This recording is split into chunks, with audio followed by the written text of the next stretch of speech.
Und da hat das Bundesheer auf dem Heldenplatz wieder seine Leistungsschau abhalten können. Zum ersten Mal nach 2 Jahren Corona-Pause und unter dem Eindruck des Ukraine-Krieges. A plea for a 21st century Marshall Plan for Ukraine, similar to what the United States designed to rebuild Western Europe after World War II.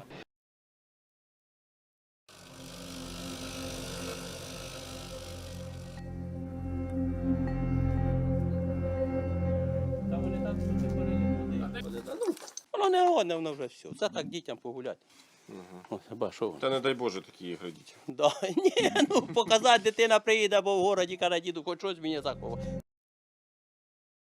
Our government is going to have to address the reset of our defence and security for this new age at the most difficult time you can imagine for public finances. Rishi Sunak is less than 24 hours into his new role as Prime Minister, and he has a lot on his plate. The subject of Britain's defence will be a big issue to manage. Joining us now is Sir Richard Barrons, the former commander of the UK's Joint Forces Command. Good morning to you, Richard.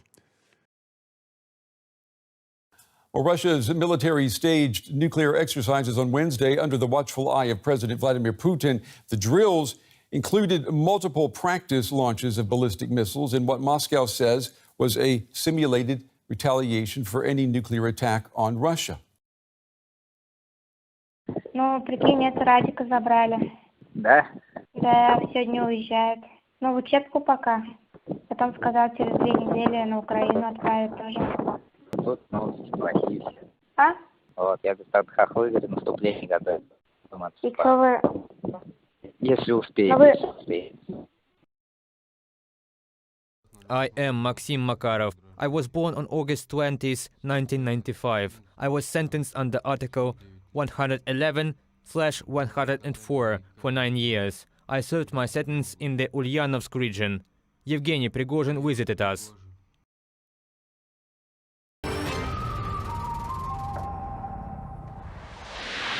Hello, this is Machimikos welcoming you to Break the Fake, a program in which we deal with fake news and Russian propaganda. In George Orwell's Animal Farm, power on the eponymous farm was seized by pigs. Initially, they passed a resolution declaring that all animals were equal. Soon enough, however, a corollary appeared saying that some were more equal than others. Can the US troops enter the territory of Ukraine? The answer seems to always be no. From the very beginning of the war, Washington decided to give any help except for sending the US military to Ukraine's territory. Will this line change now? And where do all this talk and assumptions come from? Is this a signal to Moscow, or could Biden administration policy really change? I'm Oleksiy Matsuka, and let's figure it out.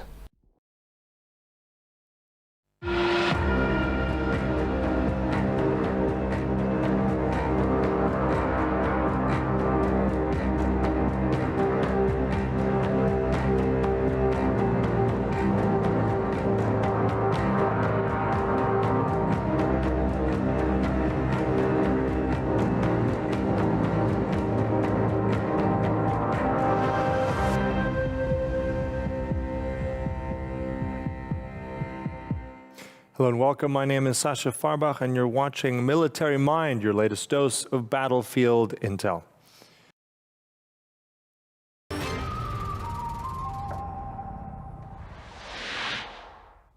Hello, my name is Sasha Farbach, and welcome to another edition of Break the Fake. We fight disinformation in our modern world. And we begin with a disgraceful statement, the likes of which modern media has never seen before. Speaking during his show on Kremlin's RT network, formerly known as Russia Today, host Anton Krasovsky said that Ukrainian children who perceived Russians as occupiers under Soviet rule should be thrown straight into a river with a strong current to drown. We begin here in Berlin, where Ukrainian leaders are pushing for immediate help to fund the rebuilding of critical infrastructure as winter nears. Hello again, this is TVP World. I'm Rafał Tomański. Time to start our late afternoon set of interviews, and we begin, of course, with the war in Ukraine ongoing. Unfortunately, this topic never ends. until now, at least. However, this time we're going to discuss the Belarusian hypothetical offensive. Über 8 Monate dauert der Krieg mittlerweile an und es passiert sehr viel. In Cherson sollen die russischen Streitkräfte Verteidigungslinien aufbauen. Auf der anderen Seite sollen die ukrainischen Streitkräfte 100 Soldaten getroffen haben. Wolfgang Richter, was würden Sie sagen, wo stehen wir gerade in diesem Krieg?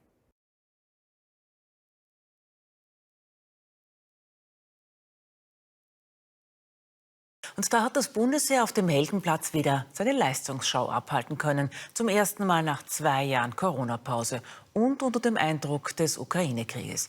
Im Mittelpunkt ist daher auch die Debatte über Sicherheit und Politik gestanden. Das Bundesheer ist wieder auf dem Heldenplatz. Tausende sind gekommen und machen mit. Sind wir schon drauf oder was? Das Programm ist bunt. Zu sehen gibt es Panzer, Hubschrauber und anderes schweres Gerät. Ich gelobe! Die Sicherheitspolitik im Mittelpunkt der Angelobung. Der Bundespräsident begrüßt das höhere Heeresbudget, denn derzeit könne das Heer die Neutralität nicht mit der Waffe verteidigen. Die rigorose Sparpolitik der vergangenen Jahrzehnte am Budget des Bundesheers hat ihre sichtbaren Spuren hinterlassen. Und das gefährdet nicht nur den Schutz der österreichischen Bevölkerung, sondern auch und insbesondere das Leben der Soldatinnen und Soldaten in ihren Einsätzen. Mehr finanzielle Mittel für die Landesverteidigung, darauf verweist auch der Kanzler. Demokratie zeichnet sich dadurch aus, indem sie wehrhaft ist, indem sie Sicherheit gewährleistet, denn Sicherheit bedeutet immer auch Freiheit. Danach beim Tag der offenen Tür zeigt der Hausherr den Besucherinnen und Besuchern das Bundeskanzleramt. In der Hofburg empfängt der Bundespräsident ausgewählte Mitglieder der Zivilgesellschaft, etwa Pflegerinnen oder Elementarpädagoginnen. A plea for a 21st century Marshall Plan for Ukraine, similar to what the United States designed to rebuild Western Europe after World War II. Die Zerstörung ist unermesslich. The destruction is immeasurable. The suffering in the country is great. Estimates of the extent of the damage vary widely. It's probably already many hundreds of billions of euros. In the medium term, however, the issue will be reconstruction. The destroyed houses and roads will have to be rebuilt and factories repaired. This is a task for generations to come. President Volodymyr Zelensky, addressing the conference from Kyiv, urged countries and donors to stick to their promises. Our fast recovery plan is $17 billion for critical immediate reconstruction. These are hospitals, schools, vital transport and energy infrastructure. It is necessary to give people a new base for life already now. They have not yet received a single cent for the implementation of the fast recovery plan. I urge you to soon make the necessary decisions. The US and the EU have each said they will pay Ukraine $1.5 billion a month to keep the country running. But to rebuild Ukraine, a lot more is needed. The main question here in Berlin is who will finance the reconstruction of Ukraine. Since the start of the war, the United States has spent billions of dollars, mostly for military assistance. Now there's a lot of pressure on the European Union to deliver. We know how difficult the economic situation is for Europeans and Americans. High inflation, high energy costs, high cost of living costs. This is where leadership comes in. This is where our political leaders have to have a very honest conversation with their citizens.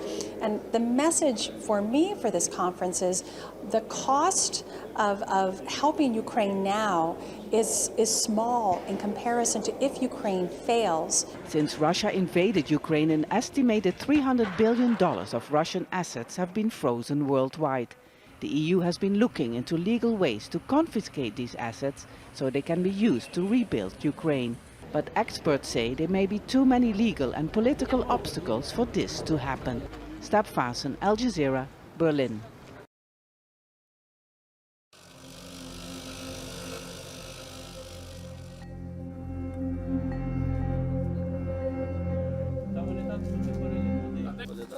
Воно не годне, воно вже все. Це так дітям погуляти.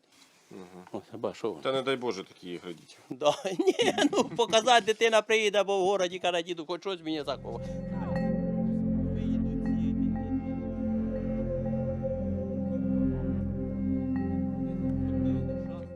на Кривий Ріг, я подзвонив дочці. Дочка подзвонила далі. На Кривий Ріг дзвонили, здавали позиції, да? А чого ми тут сиділи? Що нам тут сидіти? Дурно сидіти? Звісно, здавали. А що робити?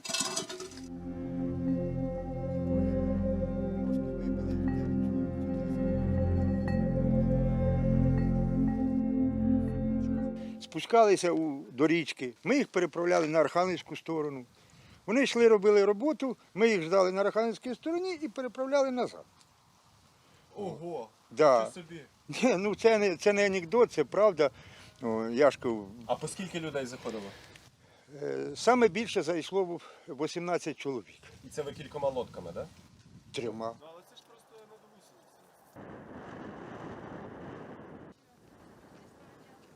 Я проїхав, подивився велосипедом, стоять. Хлопці відкрили планшет. Я їм показав. Пішов хлопців робота. Це хлопці з дрона працювали. Приємно, а як? Ми в чим могли, тим ми допомагали людям, ну як нашим воєнним. Потому что российская армия уходила из этих позиций достаточно быстро и под очень сильным давлением, говорит и тот факт, что здесь осталось очень много их вещей. Вот какие-то спальники, чашки, кружки, куртки. Вот там разгрузка, я вижу, от бронежилета или даже весь бронежилет. Раньше это были передовые позиции российских военных в Херсонской области.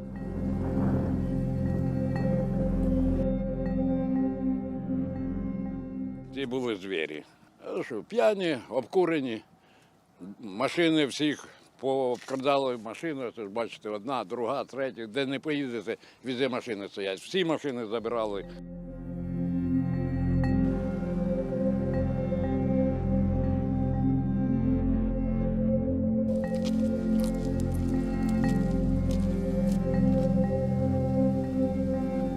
Вибирайтеся звідсіля та і все. І все, так? Да? Ну, так. У вас не було Дивись, акуратно, тут міни. Так. Вони ось заходять, це як ще нормально тут було, ще нічого не розвалене було. Відкрили унітаз, вони навіть не знають, що туди треба в туалет ходити. Ага. Питають, що це? Ну вони сіли отак посеред цього насрали і все, а та оттуда воду п'ють. Більше всього, що...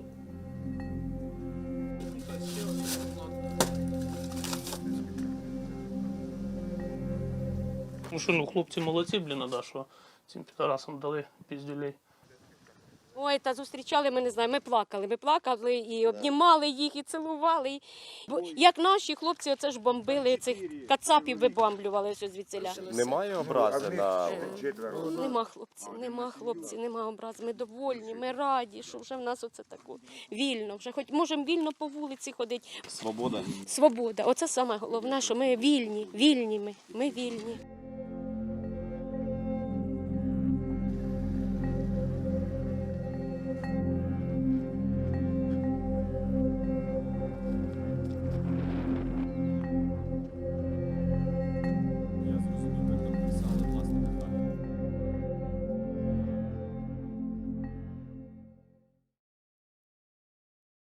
Our government is going to have to address the reset of our defence and security for this new age at the most difficult time you can imagine for public finances. Rishi Sunak is less than 24 hours into his new role as Prime Minister, and he has a lot on his plate. The subject of Britain's defence will be a big issue to manage. Joining us now is Sir Richard Barrons, the former commander of the UK's Joint Forces Command. Good morning to you, Richard. Good morning.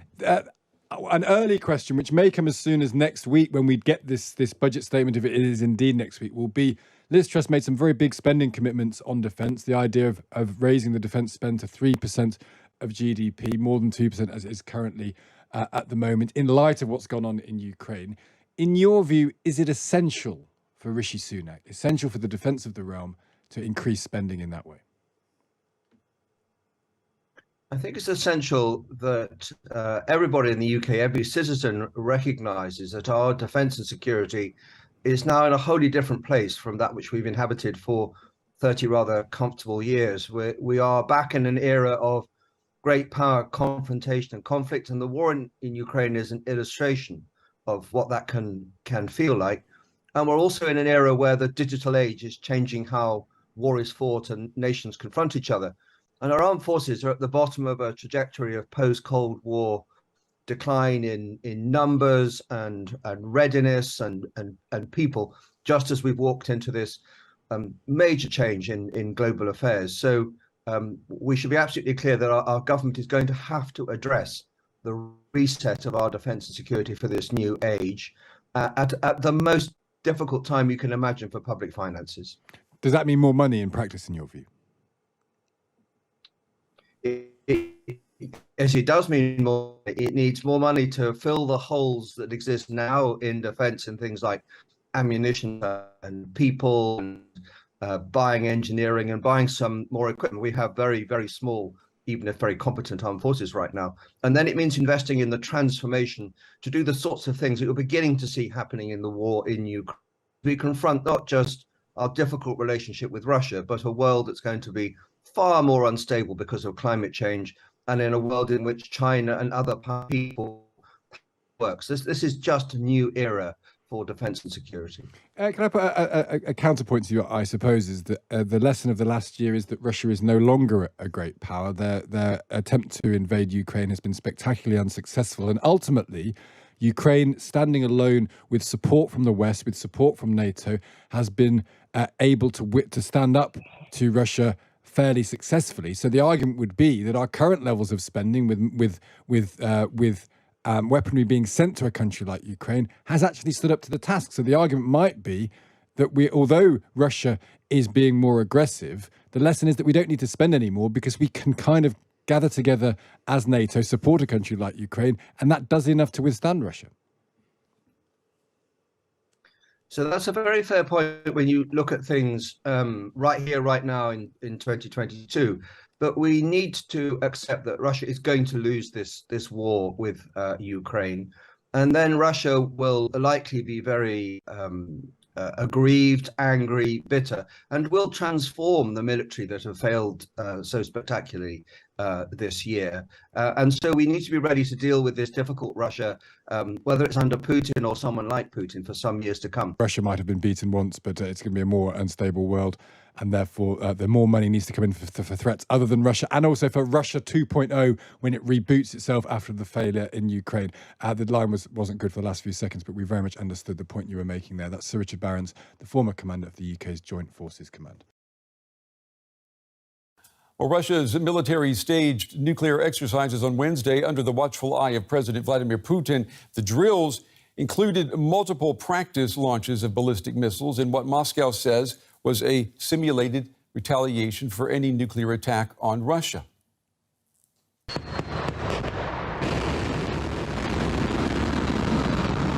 Ballistic missiles blast off, a dramatic show of Russia's nuclear capability, weapons launching from land, sea and the sky, all under President Putin's supervision. Russia's defence minister reporting the drills, which are held annually, simulated a massive nuclear strike in retaliation for a nuclear attack on Russia. The exercise comes as Putin blamed the United States for its involvement in the conflict. We see in the example of Ukraine, which has become an instrument of American foreign policy, it has actually lost its sovereignty and is directly controlled by the United States, which is using it as a battering ram against Russia. Putin again claiming Russia is preparing a so-called dirty bomb.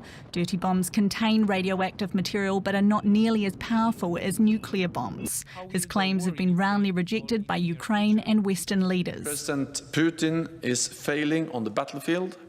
He's responding with more indiscriminate attacks on Ukrainian cities, against civilians and against critical infrastructure, and with dangerous nuclear rhetoric. The Russian drills come as NATO holds its own annual nuclear exercises in northwestern Europe. Well, for some analysis now, I'm joined by our very own Russia analyst, Roman Goncharenko. Roman, it's good to see you. How worrying are these drills by Russia, or should we be worried at all? Well, there are reasons for both to be worried and not to be worried. First, these drills come, this is not a surprise. Russia normally does such drills in autumn, in October, and the Western countries were warned about them. Observers were expecting something like this to happen because of the war in Ukraine, because the situation there is tense, and Russia is using its nuclear power to threaten the West and to threaten Ukraine. So it is not surprising at all. On the other hand, the war has been going on in Ukraine for over 8 months now. Everybody is very under pressure, including the Russian military. So you cannot exclude that in such a situation something may go wrong. This was not a nuclear test. It was a test of missiles capable of carrying nuclear warheads. But still, these are strategic weapons, and they are very, very dangerous. And one thing more which makes me worry is that the last time Russia did this was in February, just a few days before the invasion of Ukraine. So it could be kind of a signal to the West that Russia is preparing to escalate there. And it does make you wonder, would these exercises be taking place if there were no invasion of Ukraine taking place right now? So how do these drills then fit into Putin's overall strategy? Well, nuclear signaling is very important to Russia's policy. Russia is doing this to threaten the West, as I've just said, especially to threaten it and to prevent the West from delivering certain types of weapons to Ukraine, especially long-range missiles. Russian officials have repeated that many times. And there are two ways Russia is doing that. First, President Putin himself is threatening the West to use nuclear weapons. And of course, he needs a show of force. And this is exactly what we are seeing now. And maybe last but not least, these nuclear drills, this demonstration of Russian force, we've seen missiles carried by sea, by underwater submarine. We've seen launch from strategic bombers. We've seen land launches. So all three types of nuclear weapons were used to show and maybe to invite the West and Ukraine to negotiate. So if you want, it is a Russian way of inviting the Western countries, and especially the government of Ukraine, to finally negotiate on Russian terms, of course. GW's Russia analyst Roman Goncharenko. As always, Roman, we appreciate your time and your analysis tonight.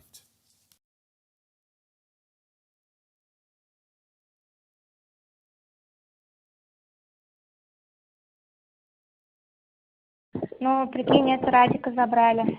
Да? Да, сегодня уезжает. Ну, в учебку пока. Потом сказал, через 2 недели на Украину отправят тоже.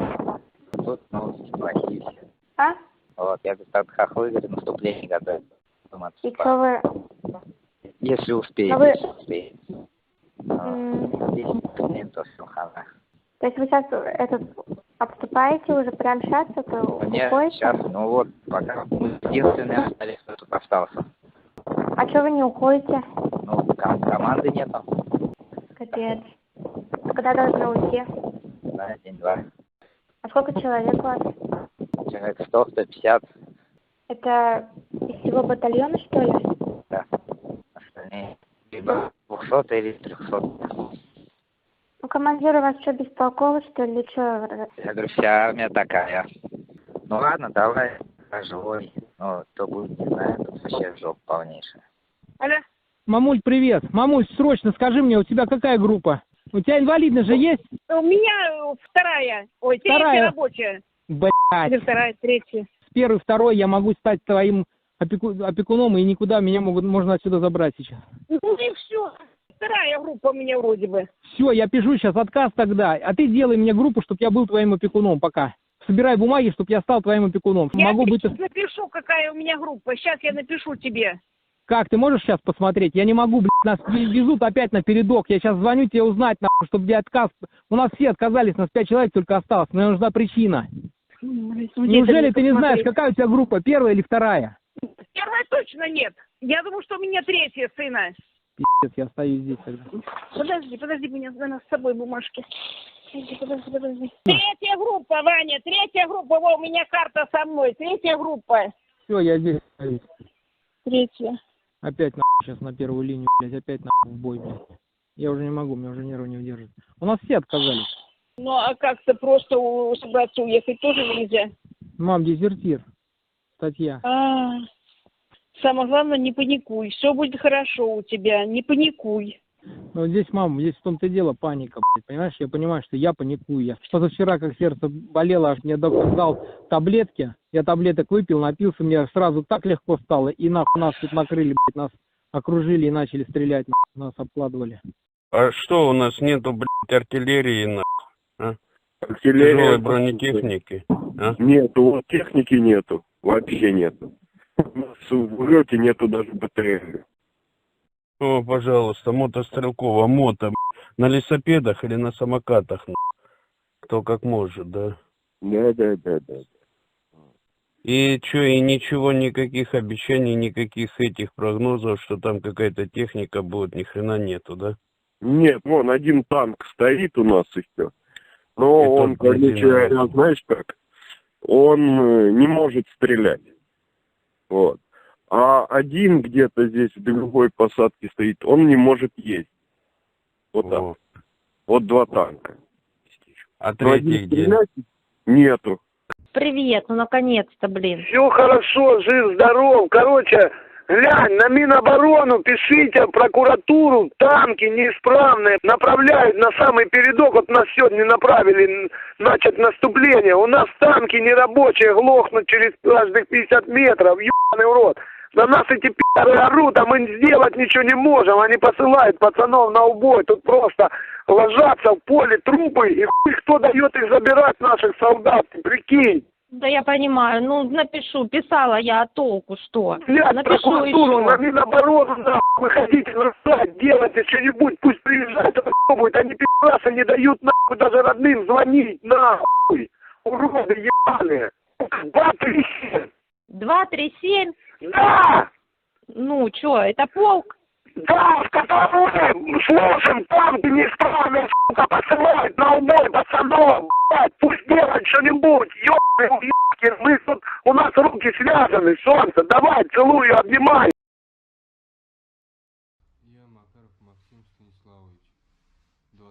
I am Maxim Makarov. I was born on August 20th, 1995. I was sentenced under Article 111/104 for 9 years. I served my sentence in the Ulyanovsk region. Yevgeny Prigozhin visited us. When was it? On the 20th. He was there for 3 days. He called people to war. How many people did he recruit? 100 people volunteered to go to war. 100 people volunteered to go to war. 180 people were recruited from prison. How many people agreed to go? 100 agreed and 80 more were forced to. They were taken from each detachment. How were they documented? Nothing special. We were asked where we worked, what we did, whether there were soldiers. They selected those who could build and dig, who could shoot. They were also looking for someone for reconnaissance. How was it all documented?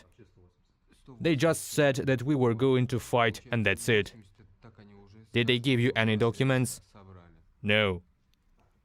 And what documents did you sign? A day later, they brought some documents about the pardon. We had to sign it to the president's address. We wrote everything and gave it away. On the night of the 23rd, we were already taken out of the unit. Which road? We were taken out at night at 11 p.m. It was already dark. On what transport and where to? We were taken to the airport. Then we were loaded into Il-76 and taken to Rostov. In Rostov, in 15 minutes, we again signed some pardon papers in some bunker.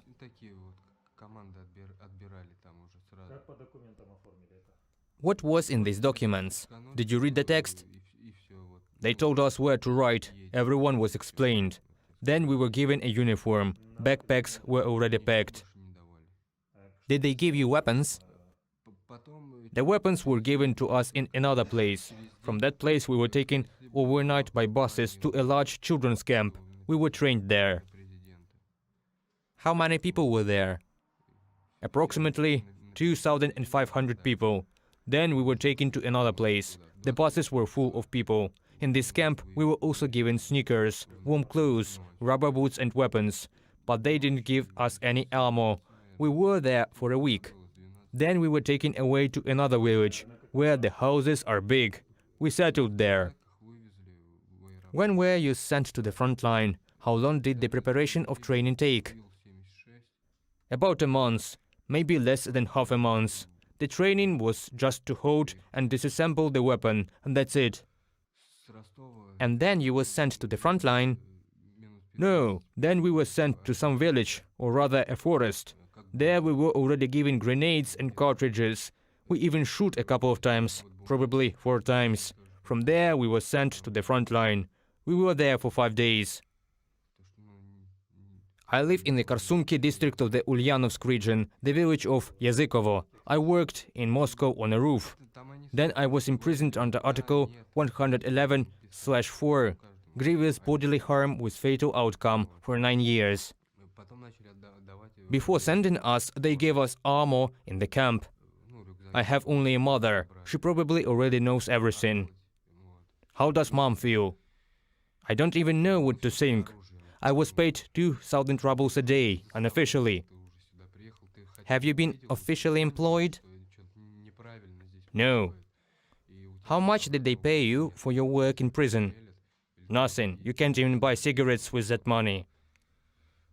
When we were brought to the front line, we were told that we would take out the cargo 200 and the cargo 300. There were 7 to 10 wounded per day. There were fewer killed, because there was no way to get there. It was difficult to get them out of the trenches. Every night we took out from 10 to 15 killed. We have 0 chances here. I saw it with my own eyes. I realized it now.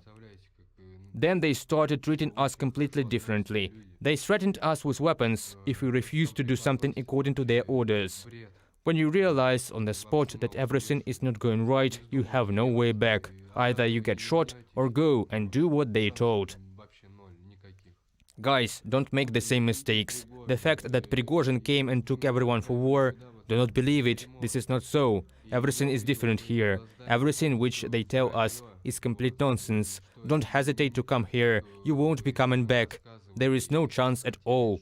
Putin and Prigozhin are lying. Everything here is not as they said. I just hate going back to this country, to Russia.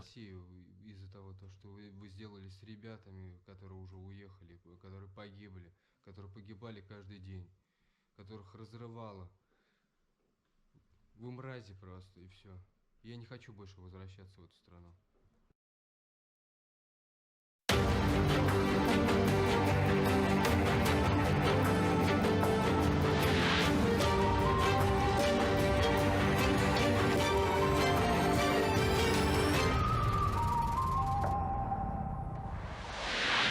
Hello, this is Maciej welcoming you to Break the Fake, a program in which we deal with fake news and Russian propaganda.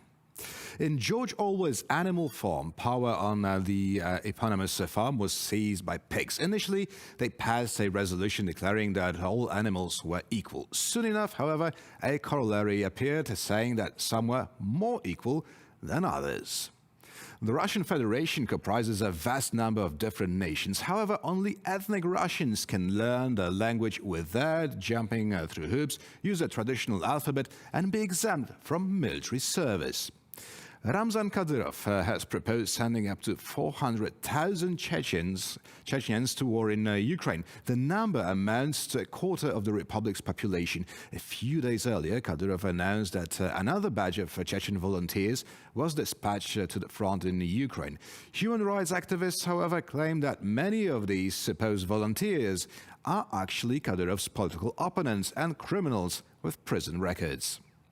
In a voice message posted by Ramzan Kadyrov to his Telegram channel, he called the invasion of Ukraine a war between Satanism and Muslims and Christians, and called on the believers to unite. Today, above all, we protect religious and family values. There are almost 1.6 million of us in Chechnya. At least 300,000 or 400,000 can be sent. Age does not matter, said Putin's warlord. According to Chechenstat, by the end of 2021, there were as many as 420,000 pensioners and 551,000 children in Chechnya. An appeal calling on Muslim residents of the Russian Federation to come to their senses was issued by Sheikh Said Ismailov, the Mufti of the Religious Administration of Muslims of Ukraine. Пока вы в российской армии сражаетесь против нас, против мусульман Украины, которые свободно молятся, а наши украинские побратимы нас прикрывают в этот момент, потому что мы одна единая украинская нация, потому что у нас настоящее воинское братство, потому что мы все вместе любим и защищаем нашу страну от вас. В вашей армии унижают мусульман. Вы размазня, у вас нет ни чести, ни достоинства, ни гордости, у вас ничего нет. Об вас вытирают ноги, и какой-то пьяный русский солдат говорит вам, когда он разрешит вам молиться. Уже давным-давно вы имели бы свои национальные государства, где молились бы в соответствии с нормами ислама, а не тогда, когда пьяный русский солдат будет оскорблять вашу веру, будет оскорблять Бога, будет бить вас и говорить вам, когда он разрешит вам молиться. The slogans Russia has used to bolster its invasion of Ukraine seem taken straight out of World War II, and indeed, many were plastered verbatim in public spaces across the country. The whole thing would look like one giant joke if it wasn't for the fact that it's been used to orchestrate mass murder in Ukraine. Well, though Putin seems to have decided that from now on, the special military operation would be graduating to a holy war. The shift, however, begs the question, holy for whom? Muslims, Christians, pagans perhaps? 3 soldiers from Dagestan, Azerbaijan and Adygea wanted to report that they no longer wanted to serve because the conflict in Ukraine was not their war. To nip even the smallest trace of insubordination in the bud, one of their commanders gathered the men and declared them fighters in a holy war. Hearing this, soldiers from Tajikistan replied that the only holy war was one fought by Muslims against infidels. In response, the commander was reported to have called Allah a weakling and then added insult to injury by saying Allah is a coward if he does not allow you to fight for the country which you swore an oath to. The exchange, a source said, shocked many of the soldiers present. Shortly after, at a live-fire exercise held on a shooting range, 3 contract soldiers from Tajikistan told fellow Muslims to find cover and open fire. After killing the commander, they began shooting at everyone. According to a source, they killed 29 more people. This is just one example, but it perfectly illustrates how using religion for political and military ends can seriously backfire on Russia and ethnic Russians.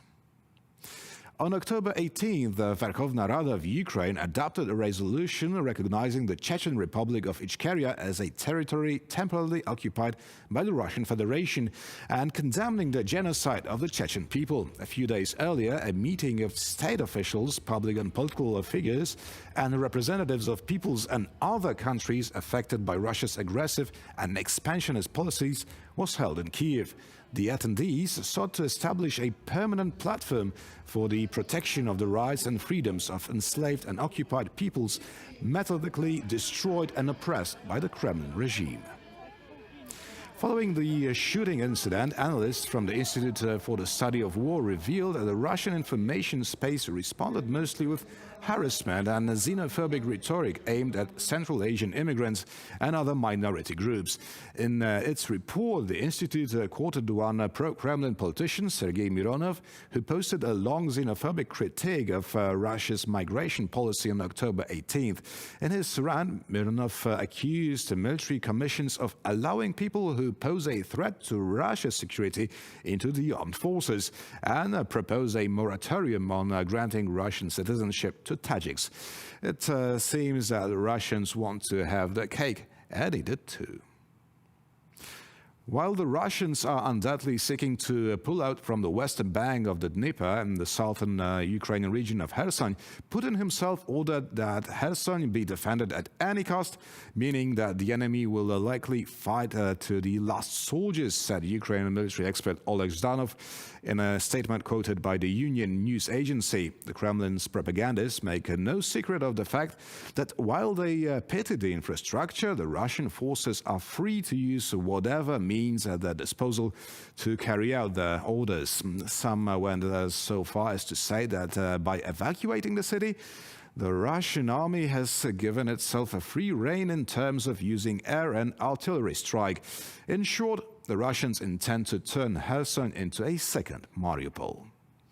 The city of Kherson, most of the Kherson region and the southern part of the neighboring Zaporizhia region have been under Russian occupation since early March. In late September, legal referendums were held in these areas, as well as in the Russian-occupied Donetsk and Luhansk regions in eastern Ukraine, which looked to annex the conquered territories to Russia. An organized evacuation of the civilian population across the Dnieper has begun in Kherson, as announced by the local authorities. The move is also an excellent opportunity for the Russians to carry out ethnic cleansing and resettle the residents deep into Russia. Kherson has proven itself rather rebelling against the Russian occupation since the first days of the occupation. A Ukrainian counter-offensive is underway in the northern part of Kherson, according to reports from the Ukrainian authorities, as well as the British Ministry of Defense, among others. Russians are preparing the city for street fighting. According to unofficial reports, they are minesweeping some areas of Kherson. And that's all in today's episode of Break the Fake. Thank you for watching and stay with us for more here on TVP World.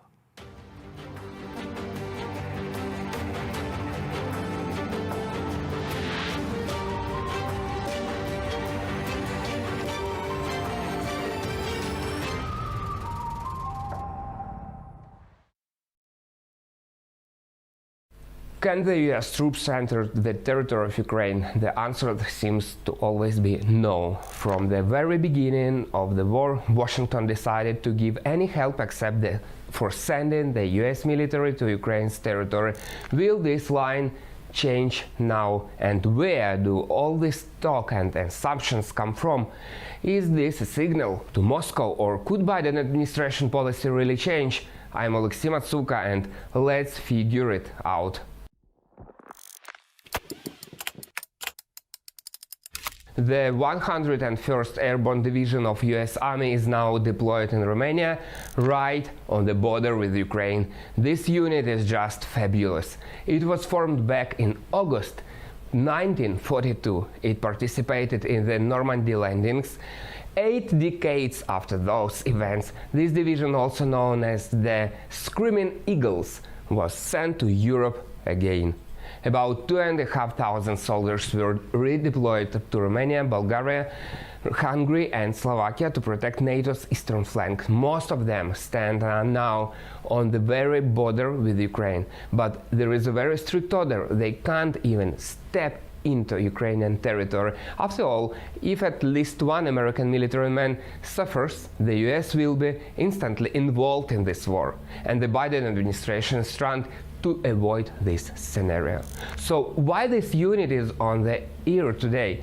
A report issued by the American CBS channel has changed everything. Its correspondent visited the unit and spoke with the command.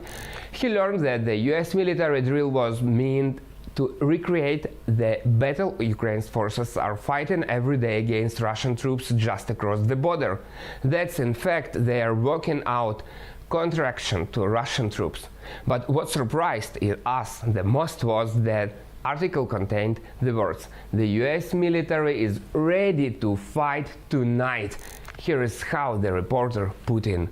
The Screaming Eagles commanders told CBC News repeatedly that they are always ready to fight tonight. And while they are there to defend NATO territory, if there is fighting escalates and there is any attack on NATO, they are fully prepared to cross the border into Ukraine. CBC News Agency. It's a bit announcement, isn't it? Moreover, the American military doesn't talk too much. If they agreed to an interview and declared the possible redeployment to the territory of Ukraine, it means they received the green light from the command. We conducted a small investigation and managed to learn a lot of captivating details. I will talk about them a bit later. In the meantime, let's talk about another statement that came out on the same day as the CBS story. Former director of the Central Intelligence Agency, David Petraeus, gave an interview to the Express French Weekly. He directly stated that there might be some situations when the United States could take part in the war in Ukraine. In the event of Russia's active actions, the US and the other countries might react in one way or another, but as a multinational force led by the US and not as a NATO force. David Petraeus, former head of CIA. In fact, the official admits the direct participation of the United States in the war. They realized that NATO, where all decisions must be taken unanimously, will not dare to do this. But there is a new option for the response, creating a multinational contingent led by the United States. Two statements were published almost at the same time, designed for different audiences. The statements were not voiced by the officials, but they were aimed at boosting interest. Maybe this is an attempt to test the water. How will the US residents react? And what would Europe tell? Or is it a signal to Russia? Moscow is constantly raising the stakes, threatening to use nuclear weapons, so this is our response to it. Now is the time to talk about the official reaction. American government agencies react with the utmost restraint. John Kirby asked the journalist what exactly did the military say, and then commented. The president was very clear. We're not going to put US troops on the ground to fight in Ukraine. John Kirby, National Security Council spokesman. State Department spokesman Ned Price was a little more wordy. There has been no shift in the administration's position. Our position has been clear. We're going to do everything we can to stand with Ukraine, to stand for the rules-based international order that Russia is attempting to undermine and to contravene. We are doing that through the provision of security assistance. We are doing that by holding the Kremlin and its key decision leaders to account with sanctions, other economic and financial measures. But the president has been clear. We're not going to get into, certainly not going to seek to get into a war with Russia. What we are doing is providing Ukraine with what it needs to defend itself against what is clearly Russian aggression. Ned Price, State Department spokesman. So did the military say something that didn't correspond to the official position? Or did the journalist get it wrong? It's time to tell you what we managed to find out on this issue. After talking with our US colleagues, we found out that the journalist who made the report is not a freshman. On the contrary, he is one of the most experienced journalists who could not make a mistake. And then it became known that the text was coordinated with the military in advance. That's the words about readiness to cross the border of Ukraine were not a surprise for them. They fully corresponded to the messages they wanted to convey. It will not be an exaggeration to still regard this as a signal of supporting of Ukraine, and first of all a signal to Moscow. It's impossible to constantly raise the stakes by threatening to use nuclear weapons or by taking about a dirty bomb. The US has a decent response if the situation develops to the extremes, and one of the options for this answer, at least theoretically, could be the redeployment of the 101st Airborne Division to the territory of Ukraine. It's a matter of crossing the border. Yes, the White House will do everything possible to prevent this from happening and to avoid escalation, as they did before by calling American instructors back from Ukraine or by suggesting that the US Embassy in Kyiv be gated but not by the Marines but by State Department diplomatic security officers. The administration is aimed at avoiding direct involvement of the United States in the conflict, and they informally admit this is a personal decision of the head of state. But everything has a limit. This is apparently what they wanted to demonstrate to the Kremlin. Military experts underline yet another detail. Sure, the key task of the US units deployed to Europe is to protect the interests of NATO. But in the event of a real threat, this interest can be protected not only on the territory of the alliance. The protection of NATO countries is the core paradigm of the US troops' involvement. They actively promote this paradigm, but it's not written that the defense of NATO should take place in the NATO countries. They can also protect the alliance in foreign territory from which a blow can be struck. It's the Americans, the Pentagon. They will not wait for an attack on NATO structures. They will launch preventive strikes. Roman Svitan, military expert. In fact, as our sources in Washington explained, the issue here is what could be classified as an attack against NATO or against one of its members.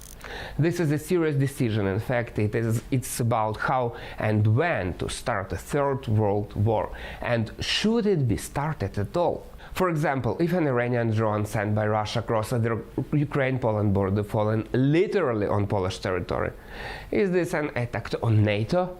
Informally, it was decided that no. And what if, for example, as a result of a local nuclear explosion organized by Russia, radiation spreads to Europe? What would it mean?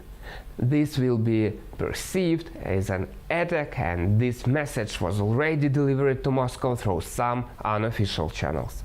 The West is now building a checks and balances system to keep the Kremlin from irreversible steps. The deployment of US troops in Europe is one such mechanism.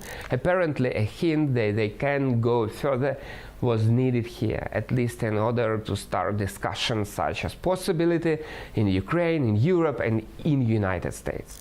Well, what will happen further? We will discuss it in one of the new episodes here on UATV channel.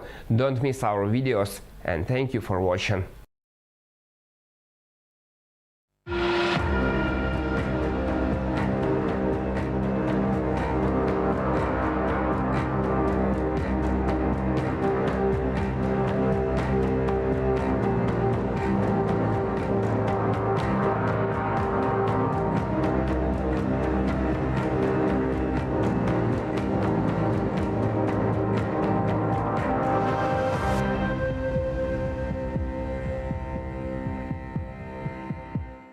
Hello and welcome. My name is Sasha Farbach, and you're watching Military Mind, your latest dose of battlefield intel.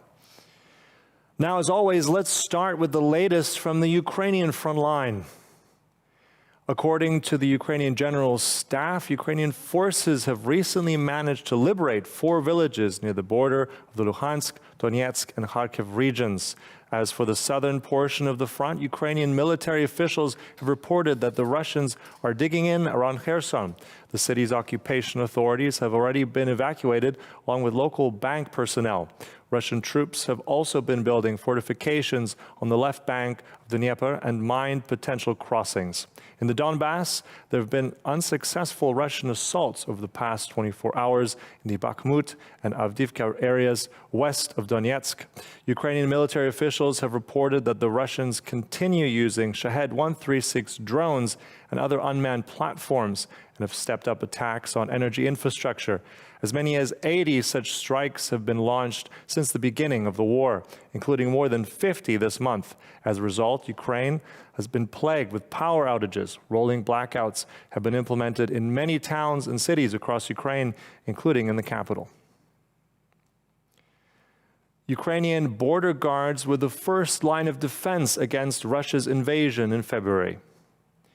These brave fighters were also the first to take casualties in the conflict, but the mission of the Border Patrol extends beyond just monitoring Ukraine's long frontier.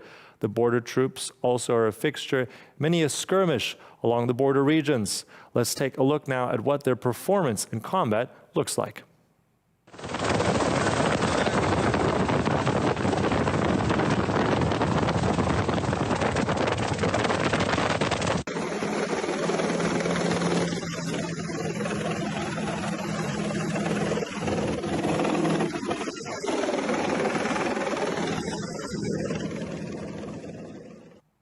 Investigative journalists have identified around 30 Russian military engineers responsible for programming the cruise missiles that have been striking civilian targets across Ukraine. A joint investigation conducted by Bellingcat, Der Spiegel, and The Insider has revealed that the programmer team is staffed with mostly young men and women with experience in the IT industry. Meanwhile, the Ukrainian military has released an emotional video of hunting Russian cruise missiles. The footage shows a soldier holding an Iglia portable air defense system on his shoulder. At one point, it becomes clear that the missile is getting closer. Machine gun fire can be heard. Then the soldier fires his Igla. When the missile finally takes out the Russian target, the Ukrainians break out in cheers, a tense moment that will keep you on the edge of your seat.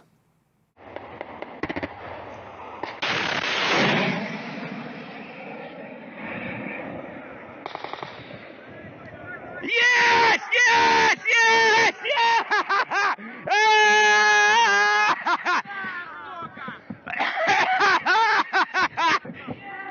Да! Да, да, да, да, да! Ёбаный насос! A positive military assessment from down under. Speaking about prospects for the winter, retired Australian Major General Mick Ryan said that he believes the Ukrainians will adapt to the new conditions and use them to gain an advantage. Ukrainians have fought hard for 8 months to seize the initiative from the Russians in this war.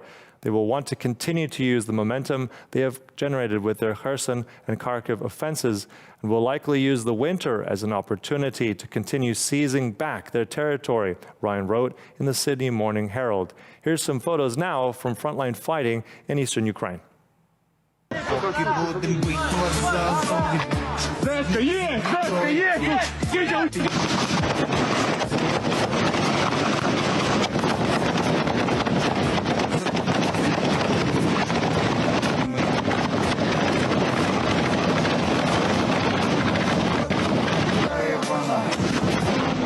Все, спокійно, спокійно, треба щось важке.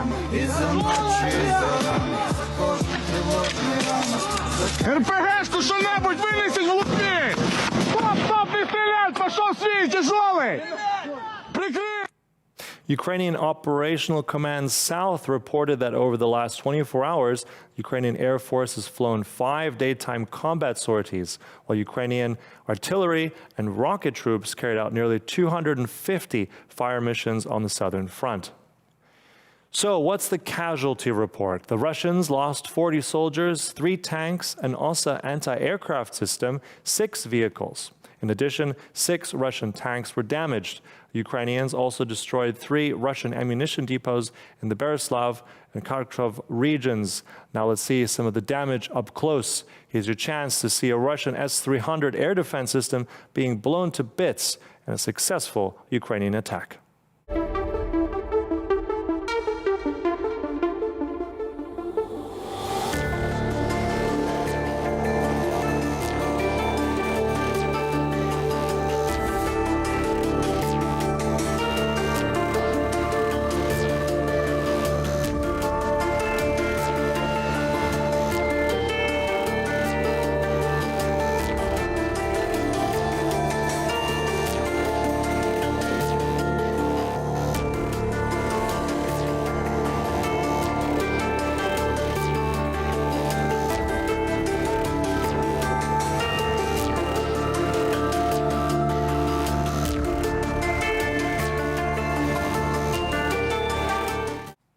Heavy fighting with tanks and armored vehicles rages on in southern Ukraine. The steppes of the Kherson region seem the ideal battlefield for armored forces. Let's hop on a Ukrainian tank now and get a closer look of the landscape.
The Ukrainian offensive in the south is advancing so quickly that Russian forces are leaving behind only bodies and military equipment in the wake of their chaotic retreat. Images like the one we will see in a moment are now an everyday occurrence on the southern front. Though a word of warning before we continue, some may find the footage disturbing, and viewer discretion is advised.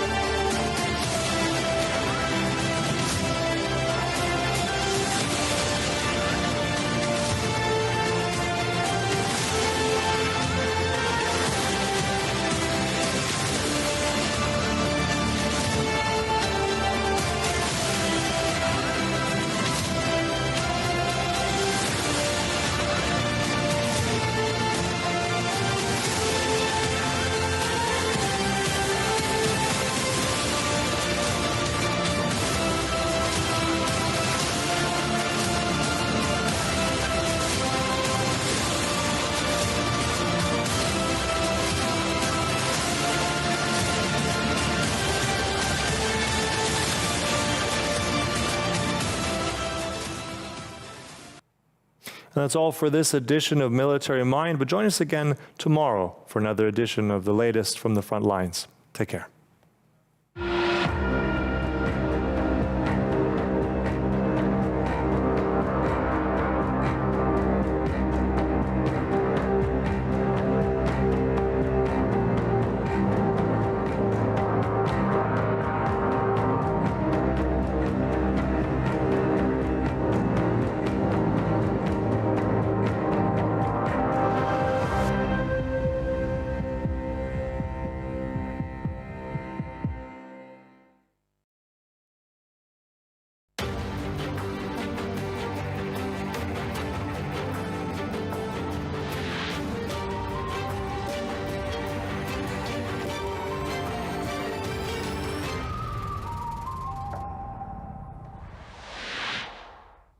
Hello, my name is Sasha Farbach, and welcome to another edition of Break the Fake. We fight disinformation in our modern world.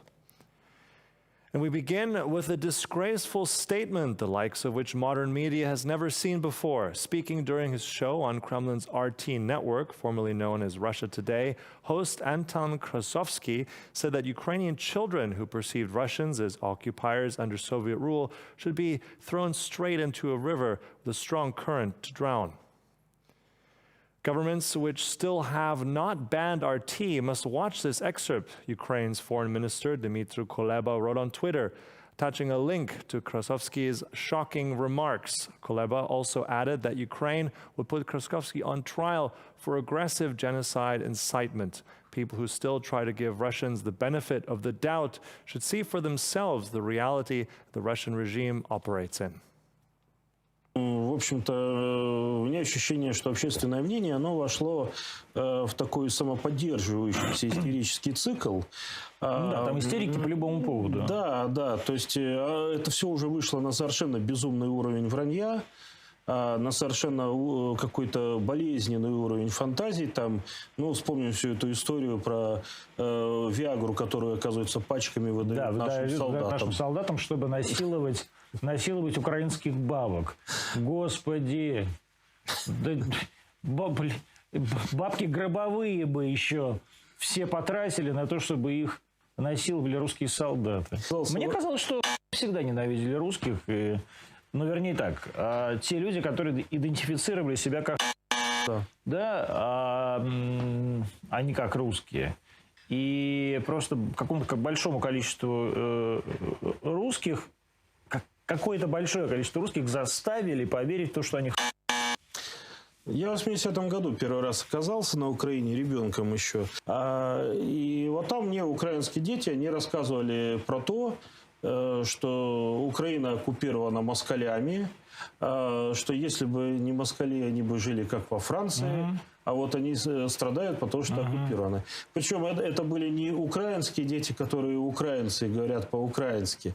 Такие там тоже были, они были совершенно нормальные. Какие? Откуда были эти дети? Это были совершенно русскоязычные, с русскими фамилиями пацаны, которые У кого-то там отец был военный, у кого-то кто-то еще. Ну, то есть это были абсолютно русские, русскоязычные, но себя А прям топить таких надо было в Тысыне. Прям вот там, где плыны кача. Вот прям топить этих детей, топить. Это не прямо ваш в метод. Тысыне. Это не ваш метод, поэтому вы интеллигентные люди, писатели, фантасты. А это наш метод. Вот прям сказал, было. что, так сказать, москали оккупировали, и сразу прям бросаешь в реку с бурным течением. Вообще для этой цели на Руси традиционно использовали розги. Они лучше, чем река, работали, воспитывали. Там у них есть такая, там каждое, значит, говно называется, у них, так сказать, там такие домики есть куча очень плохих, чудовищных. То есть они же засрали Карпаты, они их уничтожили на самом деле. То есть Карпаты это отвратительно. И там каждая, значит, изба называется Сморякова хата. И вот прям в эту Сморякову хату прям забивать и сжечь. Прям вот сидите. Советский Союз, он был тяжело, конечно, болен. И вот Украина, это была, наверное, одна из самых таких пораженных его точек. А она, наверное, была пораженная точка. Почему? Потому что ее вообще не должно существовать. Украина должна оставаться на карте мира? Я, честно говоря, думаю, что да, потому что там останется в любом случае большое количество людей, с которыми не хотелось бы жить в одном государстве. Ну, расстреляем. Terrible. Krasovsky later apologized on social media, saying that he was really embarrassed, a zealot whom only the Russian regime would call a journalist. Krasovsky wrote, "Well, it happens, you're on air, you get carried away, and you can't stop. I ask for the forgiveness of everyone who was stunned by this." That's right, you heard correctly. This monster calling for the murder of children is saying that all he did was just let his emotions get the better of him. Just last week, Krasovsky, who had already been sanctioned by the EU, spoke on his show about burning children in huts and raping Ukrainian women. This is what the true face of Putinism looks like. Sergei Lavrov, Russia's chief diplomat, although the term barely applies here, has let Kremlin's plans slip. As we've seen repeatedly since the earliest days of the war, whenever Russians warn of foreign provocations, they're simply announcing what Russia will do and try to blame others for. This latest instance, Lavrov has been saying that Ukraine is planning to use a dirty bomb on its own territory. We can safely assume that what we're witnessing here is the birth of a new strand of Russian propaganda in the vein of its previous greatest hits that you may know as Russia is fighting against Nazism and there was a genocide in the Donbass. So stay tuned for more. What's a dirty bomb, you ask? Well, it's when you use a conventional explosion to spread radioactive material over a large area as possible.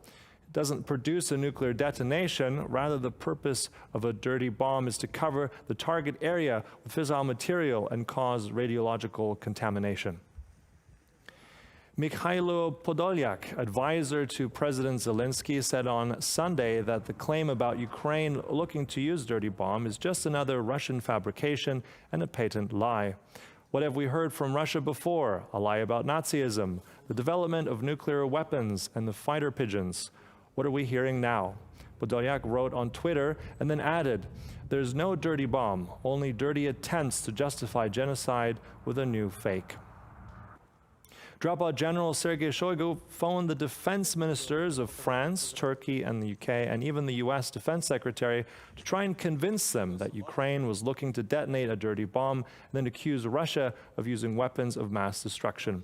The US-based think tank Institute for the Study of War pointed out that Russian state media followed the call-up with a campaign designed to reinforce the absurd claim. Working the telephones, Shoigu likely intended to either cripple or outright terminate Western military aid to Ukraine and to weaken NATO through intimidation, the ISW asserted in its latest report on Russia's war against Ukraine. І якщо хтось і може застосувати ядерну зброю в нашій частині Європи, то це лише один суб'єкт. І цей суб'єкт якраз і наказав товаришу Шойгу кудись там телефонувати. Якщо Росія телефонує і розказує, що нібито Україна щось готує, то це означає одне: Росія вже все це і підготувала. Shoigu's phone banking was all for naught, however. Despite his attempts to sow discord among allies, French, British, and American officials came out to reaffirm continued and unwavering support for Ukraine almost immediately after his calls. In a joint statement, French Foreign Minister Catherine Colonna, UK Foreign Secretary James Cleverly, and US Secretary of State Antony Blinken reiterated their steadfast support for Ukraine's sovereignty and territorial integrity in the face of Russia's ongoing aggression. The Ukrainian General Staff reported on Monday morning that Russian forces occupying the Zaporizhzhia nuclear power plant are using intimidation and threats of violence to coerce the Ukrainian staff into signing contracts with Rosatom. Power station personnel has also reportedly been banned from traveling to territories controlled by Ukraine, the General Staff also revealed. Russian troops stationed at the Zaporizhzhia nuclear power plant have recently been relieved by fresh reinforcements. Ukraine's state nuclear operator Energoatom appealed to IAEA Director General Rafael Grossi and the international community, calling on them to make every effort and take all possible measures to free the plant's employees from the captivity of Russian terrorists and facilitate their return to work. In early October, Energoatom reported that Russian occupiers detained the director of the Zaporizhzhia nuclear power plant, Igor Murashov. Following the intervention of IAEA Director Grossi, Murashov was later released. Russian troops, however, then went on to abduct the plant's deputy director, Valery Martinyuk. Unfortunately, his whereabouts remain unknown to this day. Some fear that Martinyuk is being tortured. Writing on the nuclear operator's Telegram account, Energoatom officials wrote that Russia's continued accusations of Ukraine looking to detonate a dirty bomb may indicate that Russia itself might be preparing an act of nuclear terrorism. Over the past week, Russian occupiers have been carrying out unauthorized construction work near the dry storage facility for spent nuclear fuel at the Zaporizhzhia nuclear power plant, Energoatom noted. The storage facility, officials said, holds 174 containers, each carrying 24 spent nuclear fuel assemblies, the destruction of which could lead to radiological contamination of several hundred square kilometers. And that's all for this edition of Break the Fake, but join us again tomorrow. Take care.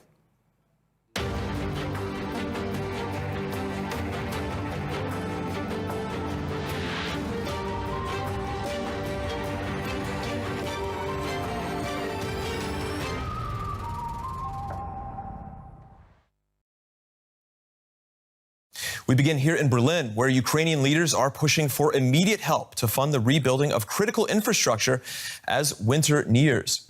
President Volodymyr Zelensky urging attendees via video conference for $17 billion in fast recovery funding to help with housing and with the energy grid in particular. Recent Russian attacks have targeted Ukraine's electricity network.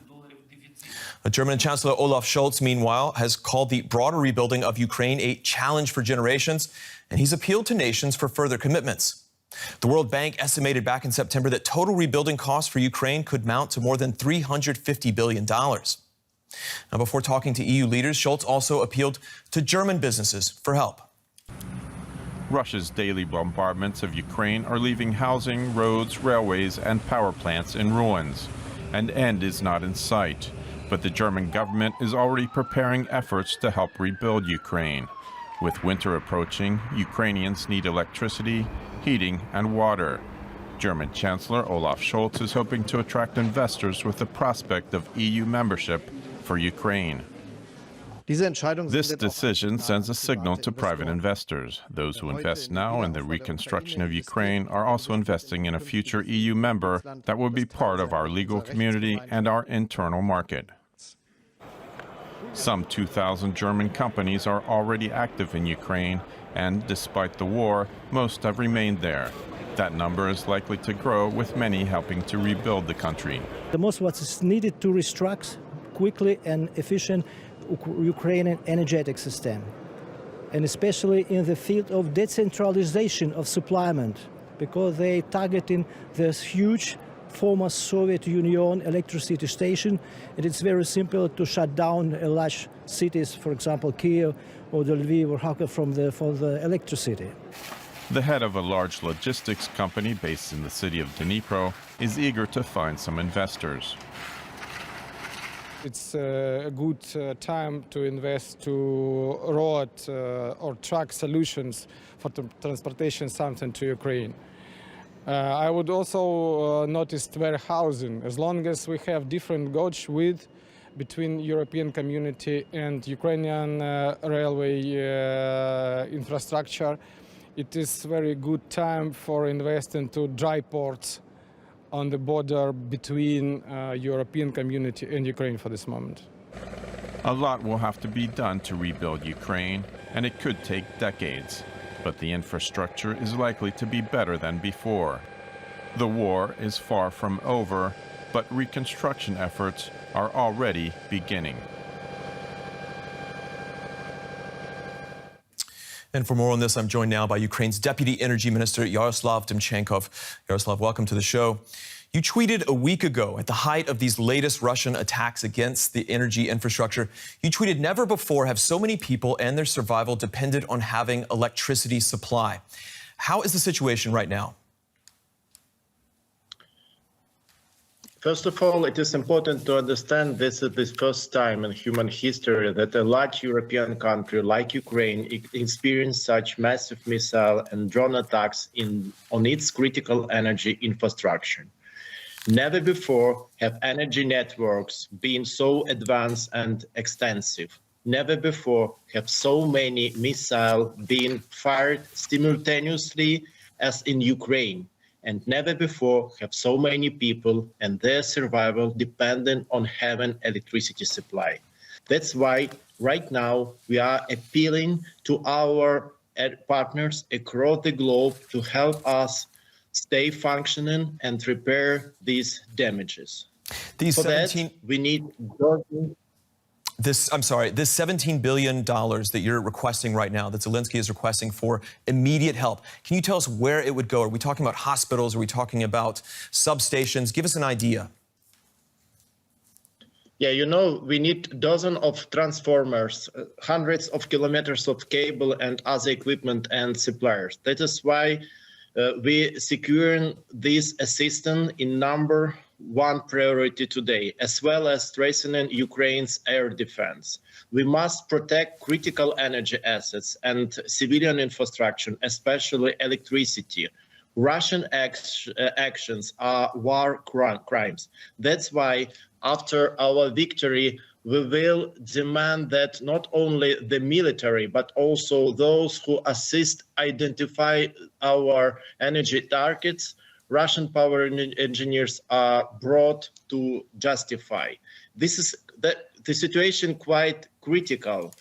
Only on the 10th of October, almost 7.5 million people lost access to electricity due to Russian missile attack. And this October 10th is repeating again and again. Because of the missile terror, hundreds of thousands of Ukrainians are cut off from electricity right now at this moment in many parts of our country. And this is really very difficult. Don't have access to electricity because it's quite cold weather, and people should protect themselves. They should have hot food, hot water, and electricity supply. This is very important. Given the current damage and what we've seen right now, and obviously Russia still appears to be ready to attack much of this infrastructure, but given the current damage, can we expect to bring many of these critical systems back online before the real cold weather sets in? How does it look? You know that more than 30% of critical energy, civilian energy infrastructure were affected. You should understand that the biggest in Europe, Ukrainian Zaporizhia nuclear power plant, occupied by Russians. Because of that, we lost more than 20% of nuclear part of electricity generation. For example, 90% of wind generation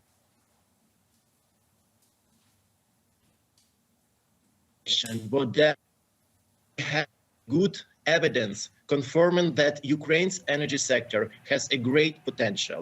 The fact that even now, in this tough period of time, with all this massive attack of Russians on our energy infrastructure, we managed to maintain the resilience of our grids and continue supplying electricity, water and gas to consumers with minimal control blackouts.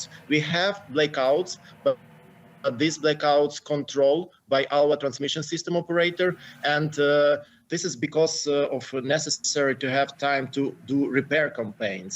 But this is really, we should understand that Russians intend to make cold weather the accomplice in genocide of Ukrainians. And the survival of Ukrainian cities is under threat. This is really very, very difficult situation. And we'll have to leave it there for now. Yaroslav Demchenkov, that's Ukraine's deputy energy minister, talking about the difficult situation there, facing critical energy infrastructure as winter approaches in Ukraine. We thank you for your time. Thank you. Let's take you now to Solomia Bobrovska in Ukraine's port city of Odessa. She's a member of the country's parliament, where she also serves as secretary of the Foreign Affairs Committee. Thank you so much for joining DW.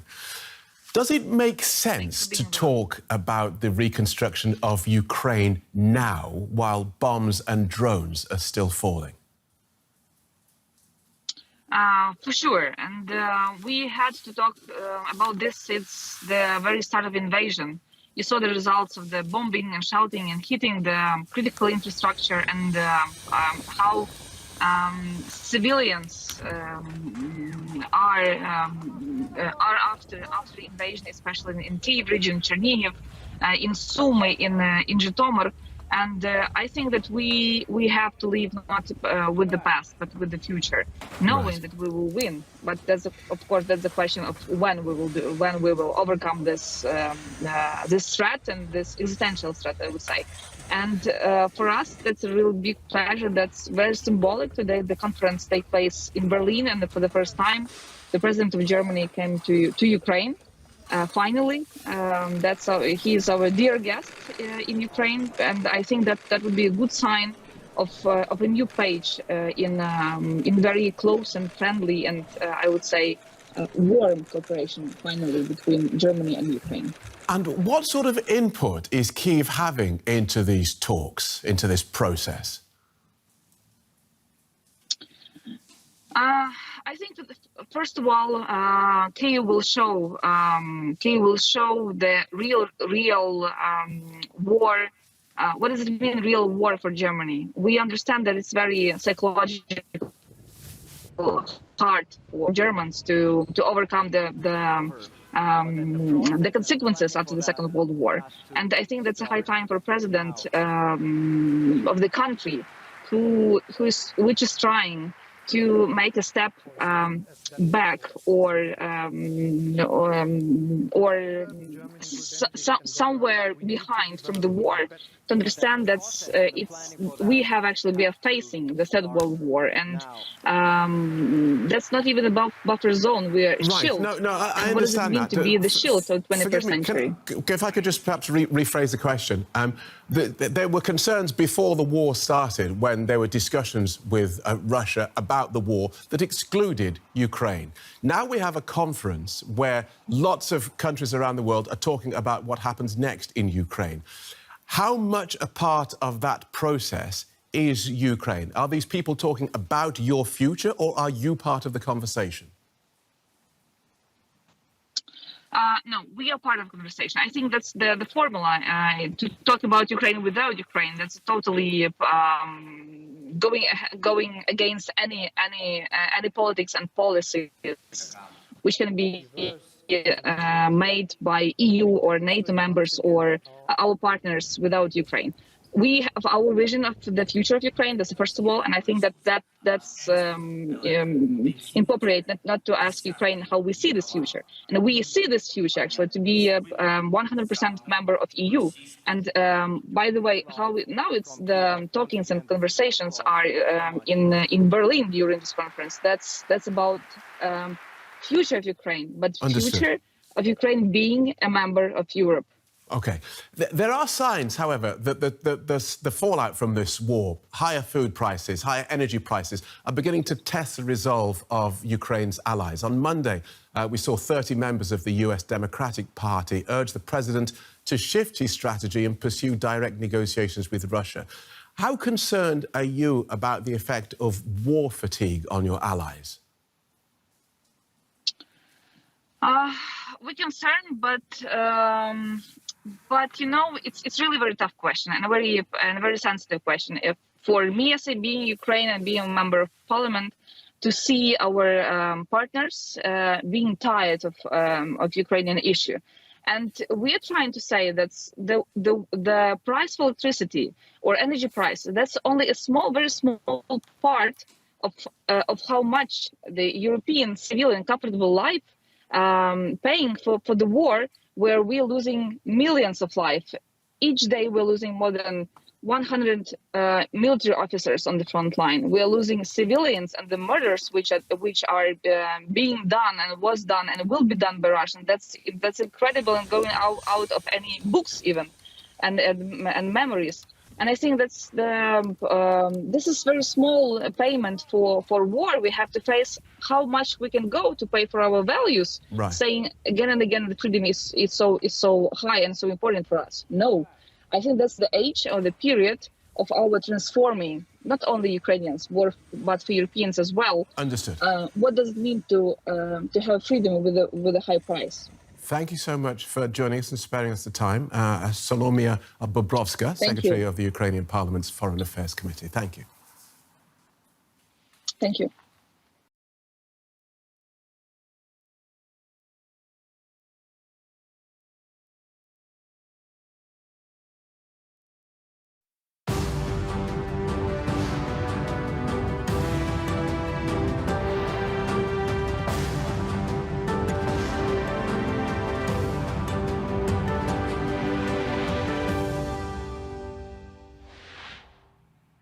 Hello again, this is TV Pure. I'm Rafał Tomański. Time to start our late afternoon set of interviews, and we begin, of course, with the war in Ukraine ongoing. Unfortunately, this topic never ends. Until now, at least. However, this time we're going to discuss the Belarusian hypothetical offensive. What do we know so far about this? We'll discuss with our first guest this afternoon, and we are joined remotely by Ms. Yulia Yurchenko, Senior Lecturer at the University of Greenwich. Hello, good to have you with us. Thank you for having me. How do you assess the potential that the forces from Belarusian side may enter Ukraine, whether Belarusian only or maybe influence or even cooperating with the Russian forces as well? Well, of course, without having full intelligence, it is difficult to have any precise assessments. But the way that I see it, well, first of all, Belarusia, since the first day, have been a partner of Russia in this war by allowing to launch the initial offensive and the march on Kiev from its territory. So these kind of alliances I wouldn't exclude. Now we have seen the built up again and the threats of a further offensive to happen. What we have also seen is quite a vigorous resistance movement within Belarus, blowing up of train tracks, and overall there is a resistance amongst population. So the picture is a bit mixed, but I think that if we're thinking about the regime of Lukashenko and his troops advancing together with Russian troops, I think realistically speaking, this is more of a scare rather than it is a realistic potential.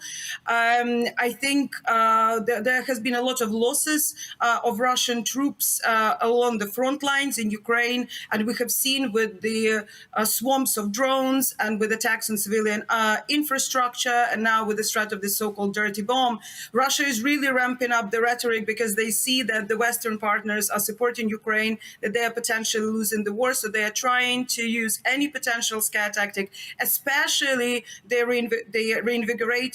renewed threat of a march on Kiev once again. Will happen or not again, I cannot tell you for sure, but certainly that threat is there. How strong is Belarusian army? I cannot tell you precisely exactly how strong it is, especially comparing to what Ukrainian party can use to withstand it.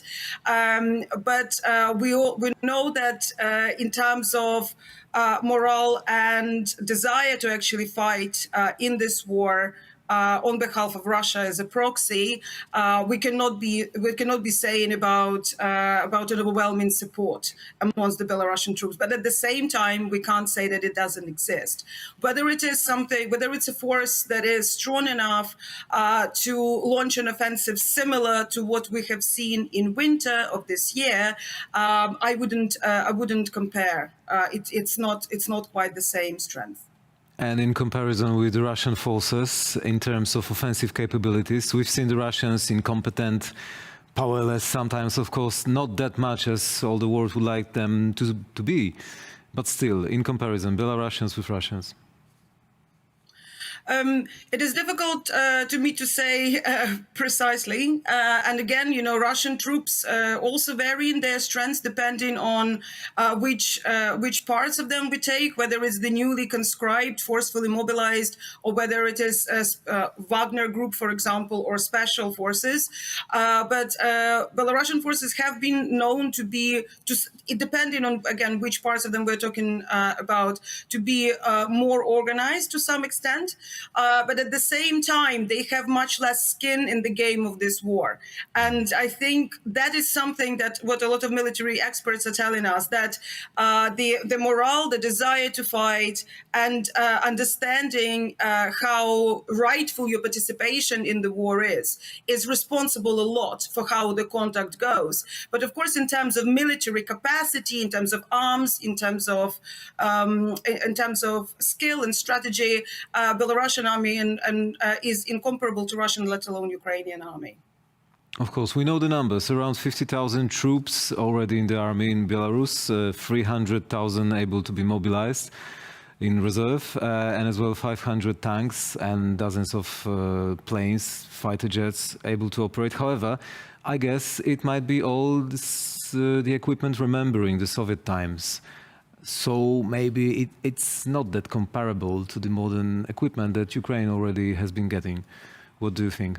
Absolutely. On the level of equipment, of the level of preparedness, on the level of tactics, on the level of technological capabilities, including access to real-life satellite imagery of the movement of troops, those forces are incomparable. But also we need to remember, again, how willing and ready those forces are to fight, because simply having the numbers is not necessarily going to quantify into the same numbers of troops who are willing to fight with the same zeal and learn as Ukrainian forces are, for example.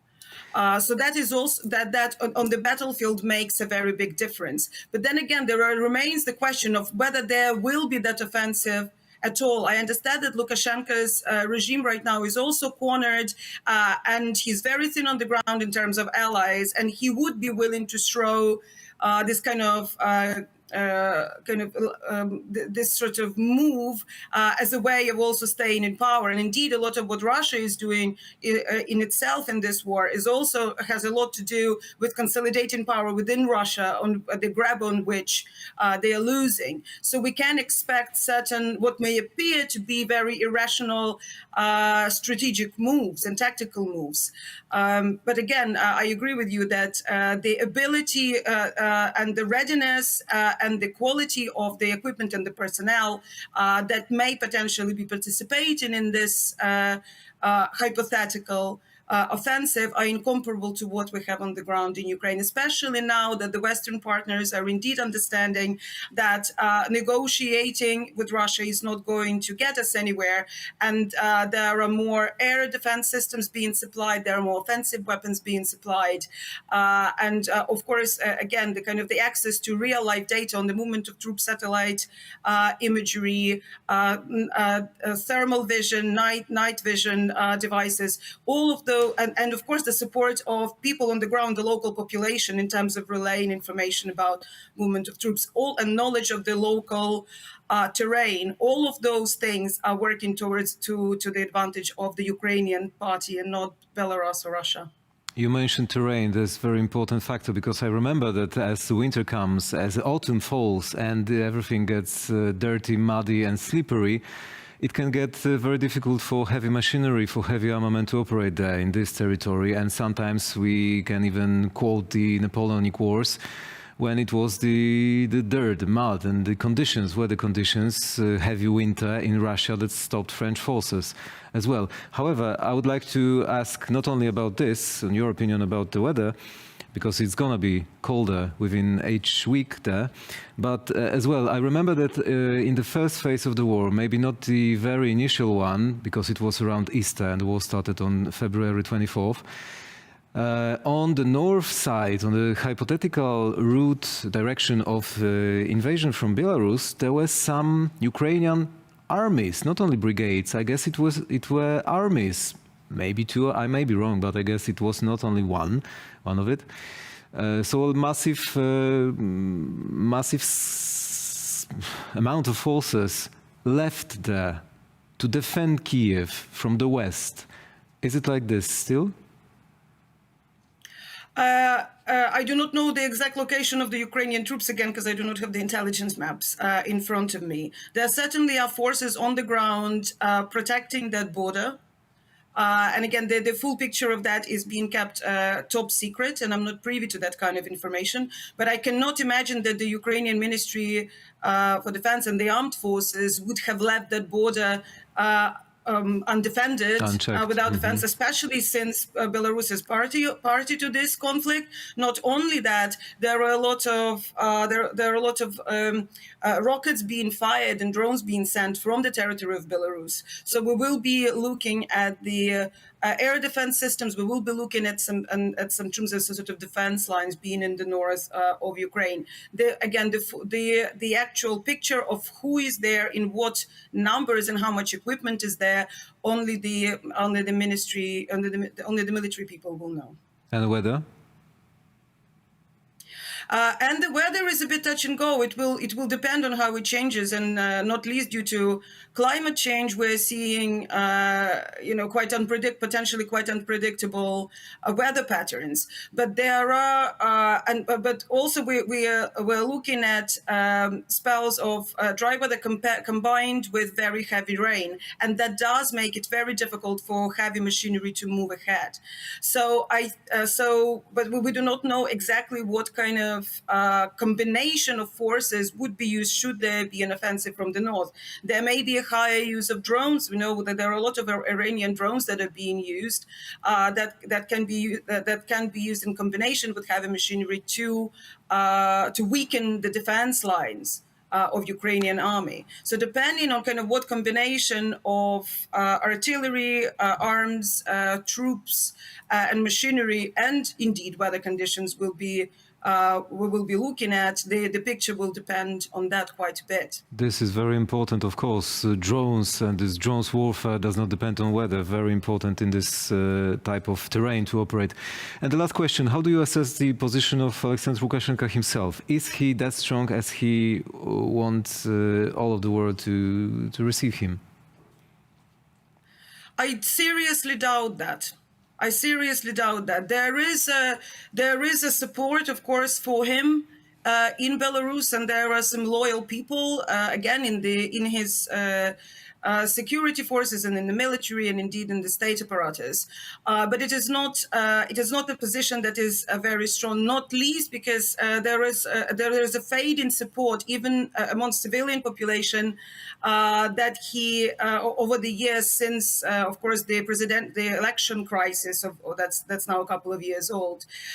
There is weakening of economic situation. There is worsening of living conditions, and he dragged Belarus in this war in an almost unilateral move. And so there is a kind of overwhelming sense of faith and support on every level of society of him and his regime. And in that sense, he is, of course, on borrowed time. The question is how long he will manage to drag it. And he's also connected very strongly through all of these dependency strings with Putin's regime. That is also kind of, it's a matter of when it falls rather than if. So I wouldn't, and these kind of attempts to get a stronger kind of military alliance with Russia and kind of get more deeply involved in the war in Ukraine is also an attempt to secure some sort of guarantees and crumbs of the Tsar's table from Putin, because Lukashenko knows that peacefully, through consent of his population, he cannot secure his reign any longer. Thank you very much for your time and insight. This has to be the conclusion of our conversation. Yulia Yurchenko, PhD and senior lecturer at the University of Greenwich, was our guest. Have a good evening. Thank you again. Thank you very much. And that's not all we prepared this time for you. Stay with us on TVP World for more as always.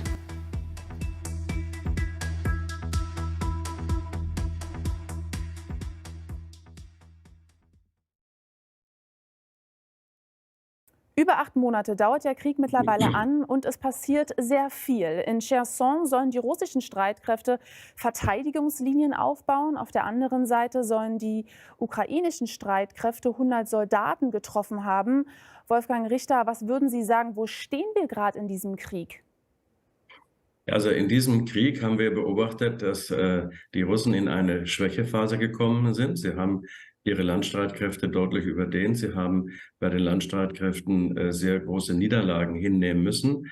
Sie haben sich teilweise zurückziehen müssen, zuletzt also aus der Region Kharkiv und eben auch in der Region, die Sie gerade angesprochen haben, in Kherson. Nun muss man dazu sagen, diese Stadt Kherson liegt westlich des Dnieper und ist sozusagen der westliche Teil der Region Kherson. Und auch die Stadt ist damit über den Dnieper hinweg schwer zu versorgen, zumal die Ukrainer vor einiger Zeit die Brücken über den Dnieper zerstört haben. Und die Russen sind jetzt auf Fähren angewiesen. Insgesamt haben die Ukrainer derzeit die Initiative im Landkrieg, also auf dem Boden, und arbeiten sich langsam taktisch vor in Richtung der Stadt Kherson. Und die Russen scheinen sich, so sind jedenfalls die ukrainischen Angaben aus dem Generalstab, auf die Verteidigung der Stadt vorzubereiten, während sie gleichzeitig Teile der Bevölkerung auf die andere Seite, also östlich des Dnieper, evakuieren und auch ihre Zivilverwaltung, also die Kollaborationsverwaltung, würde man eigentlich sagen, aus ukrainischer Sicht, ist bereits offenbar evakuiert worden. Das ist der Teil des Landkrieges.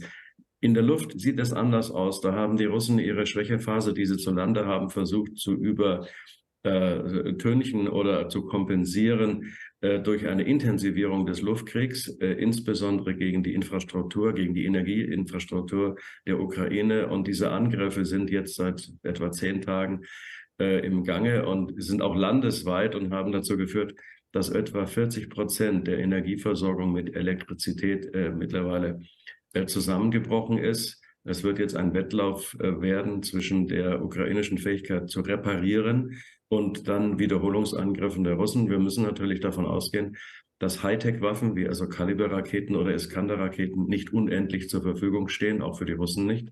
Das heißt, man kann absehen, dass das irgendwann zu einem Ende kommen muss. Und wir haben ja schon gesehen, dass Russland jetzt etwas billigere Systeme einsetzt, nämlich die Kampfdrohnen, die also Kamikaze-Drohnen, sagt man, weil sie sich auf das Ziel am Ende stürzen, die eigentlich ein iranisches Design haben, aber offenbar dann nachgebaut worden sind in Russland. Das ist sozusagen die billigere Variante. Dort stehen wir. Wir stehen aber auch möglicherweise vor einem Angriff der Ukraine auf die Stadt Kherson. Und das hat natürlich zur Folge, dass möglicherweise eine weitere Stadt dann in das Fadenkreuz militärischer Operationen gerät. Wir wissen, wie das ausgeht. Große Zerstörungen sind die Folge. Wenn die Zivilbevölkerung nicht evakuiert wird, muss man eben auch mit Zivilverlusten rechnen. Und Russland scheint jetzt bereit zu sein, diese Stadt auch tatsächlich zu verteidigen. Und das vor dem Hintergrund, einer Mobilisierung, denn es sind ihnen ja doch die Kräfte ganz schön ausgegangen in der Ukraine. Sie sind etwa mit 180.000 Soldaten angetreten, haben etwa ein Drittel Verluste gehabt, haben mit einer Teilmobilisierung versucht, das jetzt zu kompensieren. Man spricht von 220.000, die tatsächlich mobilisiert worden sind. Und davon sind wir wahrscheinlich zwischen 12.000 oder 16.000 mittlerweile in der Ukraine angekommen. Das ist sehr früh, denn die sind noch nicht gut trainiert, nicht ausgebildet, noch nicht voll in die Strukturen eingebaut, sodass ich damit rechne, dass die Masse dieser Reserven doch noch einige Zeit braucht, bis sie tatsächlich in der Ukraine erscheinen. Und das ist die Schwächephase im Moment, über die ich rede. Und die Ukrainer nutzen das natürlich für ihre eigene Initiative, sowohl im Donbass als auch eben gerade im Raum Kherson. Sollten sie es schaffen, die Stadt einzunehmen oder gar über den Fluss zu kommen, was jetzt aber sehr schwierig ist, dann sind sie natürlich auch näher an der Krim und könnten tatsächlich auch die Halbinsel Krim aus russischer Sicht bedrohen, aus ukrainischer Sicht, also eine Befreiungsoperation beginnen. Allerdings dürften auch bei den Ukrainern die Kräfte dafür nicht ausreichen. Das heißt, Kherson ist jetzt eine ganz wichtige Stadt, eine ganz wichtige Phase wird das einläuten, wenn ich Sie richtig verstehe, in den nächsten Wochen für den Krieg? Ja, also ich glaube schon, dass es natürlich eine wichtige Phase ist.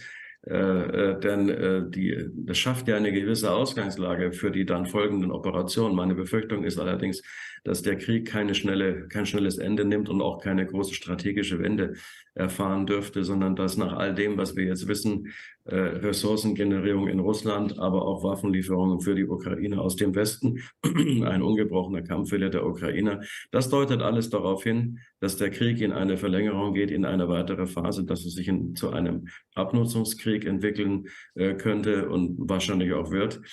Trotzdem kommt es natürlich für die Ukrainer darauf an, jetzt die Initiative zu ergreifen, um möglichst viel von dem Territorium, das sie verloren haben, zurückzugewinnen und von dort aus dann in einen solchen länger laufenden Krieg zu gehen. Herr Richter, Russland beginnt heute mit seiner jährlichen Nuklearübung in der Arktis und das, obwohl auch US-Präsident Joe Biden vor den Einsatz von Atomwaffen gewarnt hat. Wie hängt das miteinander zusammen, beziehungsweise was für ein Zeichen möchte Russland jetzt setzen mit dieser Nuklearübung, die heute beginnt? Ja, zunächst einmal muss man sagen, dass beide Seiten Nuklearübungen auch als Routineübung fahren. Ich gehe davon aus, dass diese Übung, die jetzt Russland demnächst beginnen wird, zu den jährlichen Routineübungen der strategischen Streitkräfte gehört. Wenn wir über strategische Streitkräfte reden im Nuklearbereich, dann meinen wir diejenigen, die über eine interkontinentale Reichweite verfügen, die also das Gleichgewicht sozusagen, das nukleare Gleichgewicht unmittelbar zwischen den USA und Russland aufrechterhalten. Das sind Langstreckenwaffen, interkontinentale Waffen. Und die haben zunächst einmal nichts zu tun mit den Dingen, die wir hier diskutiert haben vor einigen Tagen, ob es denn eine Möglichkeit gäbe, ob es realistisch ist, dass die Russen eine taktische Nuklearwaffe in der Ukraine etwa einsetzen. Das muss man auseinanderhalten. Es handelt sich also hier eigentlich nicht um eine Drohgebärde im eigentlichen Sinne, sondern eher um eine Routineübung, so wie sie teilweise auch im Westen stattfindet. Aber natürlich wird die russische Propaganda in den Staatsmedien das wieder zum Anlass nehmen, um den Westen zu warnen vor einer weiteren Unterstützung vor allem der Ukraine, vor einer militärischen Hilfe, um noch einmal darauf hinzuweisen, dass man ja den großen nuklearen Hammer in der Hand führt. Da sollte man aber realistischerweise darauf hinweisen, dass gerade in diesem nuklearstrategischen Bereich ein Gleichgewicht des Schreckens herrscht. Das heißt, beide Seiten haben sich seit vielen, vielen Jahren, seit über 50 Jahren darauf geeinigt, dass es so etwas gibt wie eine gegenseitige gesicherte Zerstörungsfähigkeit. Das ist sogar vertraglich auch festgelegt, zuletzt im New START-Vertrag. Das heißt, beide Seiten haben vereinbart, so viele nukleare Sprengköpfe und strategische Trägerwaffen zu unterhalten, dass immer noch, auch wenn man durch einen Erstschlag getroffen würde, ein Zweitschlag möglich ist, weil die Überlebensfähigkeit zum Beispiel auch der U-Boote oder Bomber in der Luft immer gegeben ist, sodass ein zweiter Schlag erfolgen könnte. Das bedeutet aber im Klartext, wer als erster schießt, stirbt als zweiter. Das ist so gewollt. Es gibt ein Gleichgewicht dieses Schreckens, wie man sagt. Das kann man aber auch nüchterner ausdrücken und einfach sagen, ein solcher Ersteinsatz oder nicht Ersteinsatz, sondern ein Erstschlag im strategischen Bereich wäre reiner Selbstmord. Das will niemand. Alle wollen überleben. Und das ist keine realistische Option. Es wäre völlig irrational, Und deswegen sind auch Propagandisten, die das jetzt vielleicht in Staatsmedien verbreiten, um zu drohen, sie sind natürlich völlig auf dem Holzweg. Das wissen ja auch die Fachleute, dass es sich hier um eine Routineübung im strategischen Bereich handelt. Die Frage wird eher sein, wie geht es dort am Ende weiter mit den Verhandlungen? Der New Start-Vertrag wird ja 2026 auslaufen und da muss man rechtzeitig beginnen mit Nachfolgeverhandlungen, damit das strategische Gleichgewicht nicht gefährdet wird. Russland hat in den vergangenen Tagen ja behauptet, dass die Ukraine eine sogenannte schmutzige Bombe vorbereitet. Sie haben sich selber in Ihrer militärischen Laufbahn mit militärischen Informationen beschäftigt, sie analysiert. Was hat Russland mit solchen Behauptungen vor? Was für eine Strategie sehen Sie da auf der Seite Russlands? Also die erste Strategie besteht natürlich darin, dass man die ukrainische Seite diskreditiert, dass man versucht, die ukrainische Führung als unverantwortlich darzustellen. Trotz allem gibt es einen Gefahrenmoment, der darin besteht, dass man ein Szenario jetzt schafft, so unmöglich es sein mag, dass man auch nutzen kann für weitere Eskalationen in diesem Krieg. Zunächst mal muss man wissen, dass eine sogenannte schmutzige Bombe keine wirkliche nukleare Waffe ist, sondern es ist ein konventioneller Sprengsatz, der aber mit schwach strahlenden Partikeln aus der zum Beispiel nuklearen zivilen Forschung oder aus Kernkraftwerken versehen werden kann, sodass eine solche Explosion solche schwach strahlenden Partikel, Cäsium, im schlimmsten Fall Plutonium, verteilen kann über eine große Fläche und damit eine Langfriststrahlung verursacht. Und das ist eher vergleichbar mit dem, was wir im Kernkraftwerk Tschernobyl gesehen haben. Das heißt, eine solche Region würde dann für lange Zeit auch unbewohnbar. Denn es ist nur eine Frage der Zeit, bis man eine so große Dosis aufgenommen hat, dass es zu erheblichen Schäden, Krebsschäden oder gar zum Tode kommen kann. Das heißt, man würde dann diese Gebiete verlassen müssen.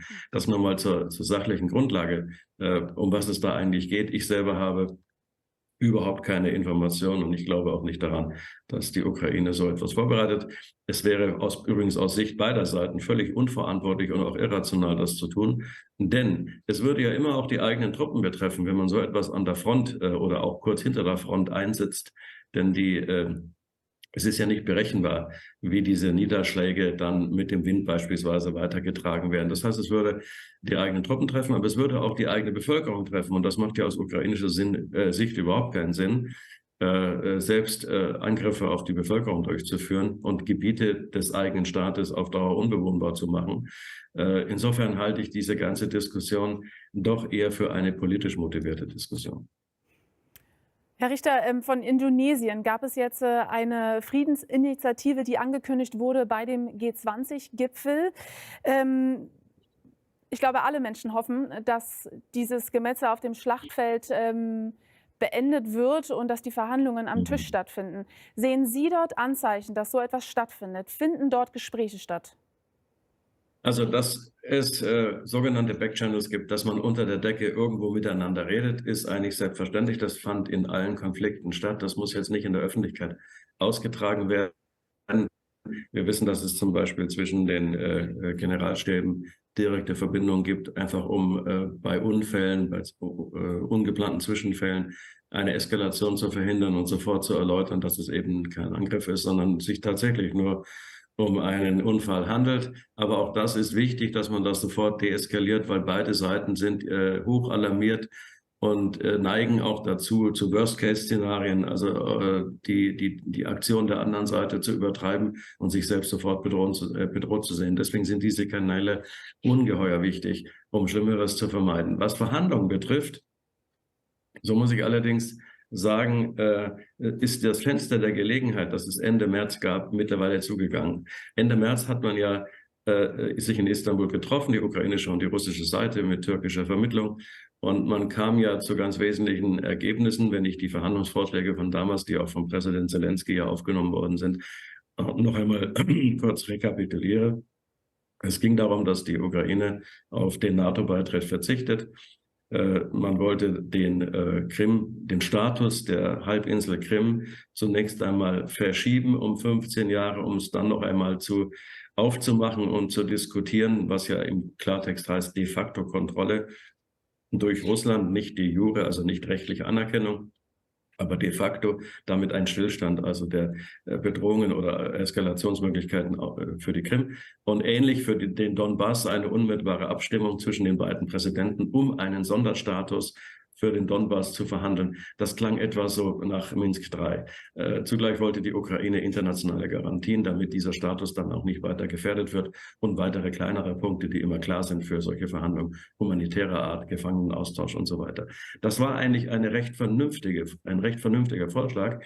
Er ist man hat sich davon von beiden Seiten übrigens verabschiedet, was ich natürlich sehr bedauere, und die Fenster der Gelegenheit sind immer weiter zugegangen. Spätestens mit der Annexion der 4 Territorien, die vor 2 Wochen verkündet worden war aus Moskauer Sicht, ist für die Ukraine ja nichts mehr da, was man verhandeln könnte. Keinen Staat kann man zumuten, über die Aufgabe des eigenen Territoriums zu verhandeln. Das wäre auch nicht nur ein Völkerrechtsbruch, den wir sowieso mehrfach gesehen haben, sondern ein Bruch aller Prinzipien, auf denen auch die europäische Sicherheitsordnung aufgebaut ist. Das ist weder für die Ukraine noch für alle anderen europäischen Staaten hinnehmbar. Insofern ist es im Moment so, dass Skeptiker, und wahrscheinlich muss man auch jetzt zu ihnen gehören, dazu neigen zu sagen, wahrscheinlich wird erstmal auf dem Gefechtsfeld entschieden, wann es zu und unter welchen Umständen es zu welchen Verhandlungen kommen kann. Gleichwohl muss ich dazu sagen, es besteht immer die Gefahr, wenn ein Staat, noch dazu ein Nuklearstaat, sich selbst in die Ecke gedrängt fühlt, wenn eine Führung glaubt, die zum Erfolg verdammt ist, dass ihr eigenes Überleben vom Erfolg abhängig ist, dann verändern sich Risikokalküle. Und deswegen muss man auch diese Frage der nuklearen Eskalation natürlich nicht einfach vom Tisch wischen. Sie ist schon da, denn unser Urteil, dass eigentlich jede Art der Eskalation völlig irrational wäre, ist zwar richtig, aber die Risikokalküle von Menschen, die selbst um ihr politisches oder vielleicht sogar physisches Überleben bangen müssen, wenn sie in die Ecke gedrängt werden, diese Risikokalküle mögen sich verschieben. Deswegen ist die Wahrscheinlichkeit auf einer Skala von 0 bis 10 eben nicht mehr bei 0, sondern wir müssen schon das Risiko sehen, dass es etwas überhalb von 0 ist, und das ist im Nuklearbereich nicht tolerabel. Das ist ein zu großes Risiko, auch wenn es sehr, sehr gering ist und sehr unwahrscheinlich ist. Daher begrüße ich natürlich jede Möglichkeit von Verhandlungen, und ich finde es auch richtig, dass immer wieder die Fühler ausgestreckt werden, ob nicht irgendwo die Einsicht greift, dass es so nicht weitergehen kann und dass man irgendwie zu einer vernünftigen, zunächst mal Waffenstillstandslösung kommen muss, um dann eine wirkliche Friedensverhandlung zu führen. Indonesien hat jetzt diese Friedensinitiative angekündigt beim G20-Gipfel. Was bringt das jetzt tatsächlich? Glauben Sie, das hat eine Wirkung, oder ist das gut symbolisch, sowas zu machen, dass die Länder die Fühler ausstrecken zu solchen Initiativen? Aber es hat wahrscheinlich gar keine Wirkung? Gerade wenn solche Staaten, die eine solche eher neutrale Position einnehmen, sich dann bereit finden, Friedensinitiativen dann auf den Weg zu bringen, dann ist das natürlich sehr positiv, denn es zeigt ja auch dann Russland, dass die Geduld auch dieser Staaten, die zunächst Russland nicht isoliert haben, nicht endlos sein wird. Die Russen sind angewiesen darauf, dass sie diese Art von entweder Verbündeten oder zumindest blockfreien Staaten noch haben, mit denen sie dann Handel treiben können oder sich politisch austauschen können. Wenn die entfallen würden auf lange Sicht, wäre Russland tatsächlich isoliert. Deswegen ist das sehr gut, dass gerade diese Staaten versuchen, Friedensinitiativen auf den Weg zu bringen. Und hier handelt es sich immerhin um den Vorsitz der G20, den diesjährigen Vorsitz der G20. Und das hat auch für sich schon Gewicht. Sagt der ehemalige Oberst der Bundeswehr, Wolfgang Richter. Ganz herzlichen Dank für Ihre Zeit heute. Danke, Frau Barmann. Auch Ihnen alles Gute.